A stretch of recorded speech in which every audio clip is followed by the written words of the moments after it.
Pearl S. Buck's future lay at a crossroads as she sat on this bench. More than 24 publishers had rejected her manuscript for her first novel. Only one was ready to take a chance on her: Richard Walsh.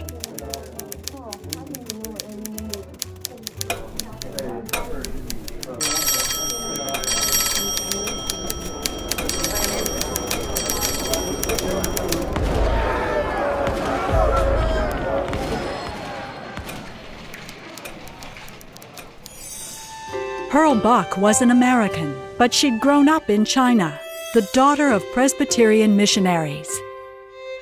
As her father preached the gospel, her ama introduced Pearl to the lives of everyday Chinese in Chinese, the first language she spoke. She was at once Chinese and American, and she brought these two worlds together as she sat at her typewriter. For Pearl Buck loved to write.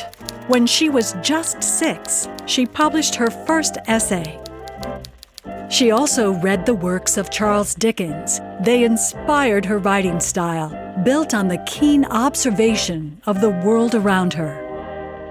She attended English language schools, but she also studied Chinese. Then, at 18, she left China to attend college in Virginia.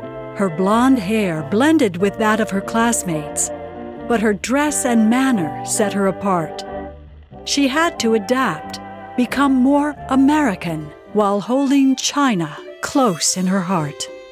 After graduation, she returned to China to nurse her dying mother. There she married Lawsing Buck, like her, an American living abroad.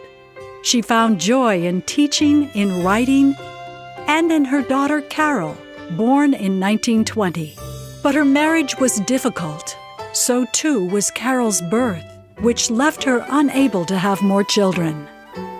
Always wanting a large family, Pearl Buck adopted her daughter, Janice. Everything changed in 1927. Violence erupted throughout China. Armed Chinese targeted Nanjing University and its white faculty, including the Buck family. As fires raged, the Bucks hid in their house, fearing for their lives. But then the back gate opened. There, hobbling in on her bound feet, was Pearl Buck's friend, Mrs. Liu. She offered refuge in a tiny shed. Terrified, Pearl Buck considered killing her own children rather than have them be seized. At last, the mob left. Mrs. Liu had saved their lives, but nearly everything the Bucks owned was stolen, except a few treasures hidden by their Chinese friends. Although she'd experienced prejudice and persecution, Pearl Buck loved China and its people. Her life and experiences set her to writing and to New York, where a door opened to her new life.